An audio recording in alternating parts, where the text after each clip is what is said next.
My name is Brian D'Agostino. I am a meteorologist for San Diego Gas and Electric, and I am the Vice President of Wildfire and Climate Science.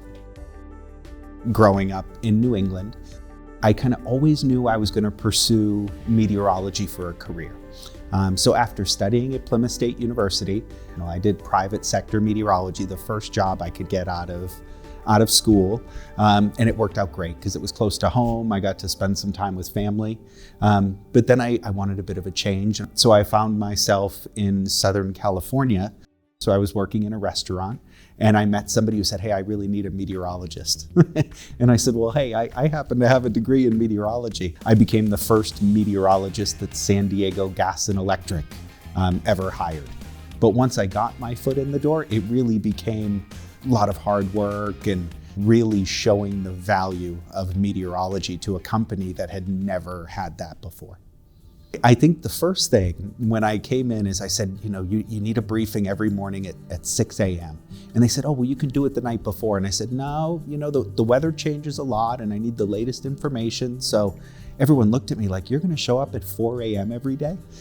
"Yeah, no, I'm really going to get there and get you the latest information and really kind of give some real-time observation, because a power utility, figure we're sending hundreds of crews out into the environment to maintain our infrastructure every day."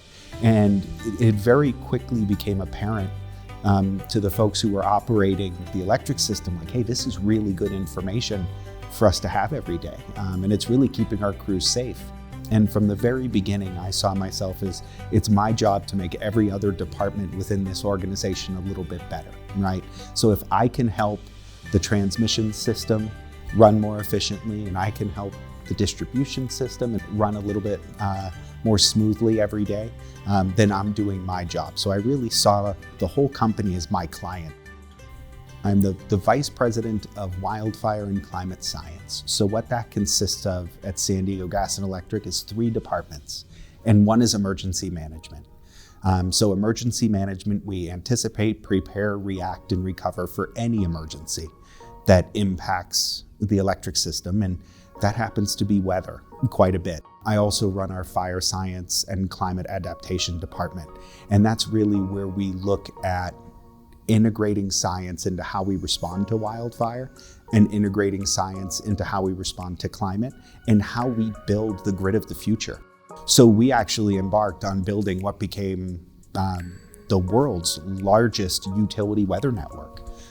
We started putting weather stations on every circuit that we operate all across Southern California. Now we're over 220 weather stations monitoring conditions minute by minute all across San Diego and really trying to keep us safe from wildfire. I hope it's a trend that we continue to see meteorology trained folks in roles like this because it's so relevant. Being a meteorologist within a utility, what you find is that everything that a utility does, right, from buying energy to delivering it, the weather touches it in some way, shape, or form. But I bring that foundation of my meteorology, but work very hard to understand everybody else's job. And then based off that, you end up being a lot more useful and a lot more helpful. And then that helped me grow within the company. And it built a lot of trust along the way too.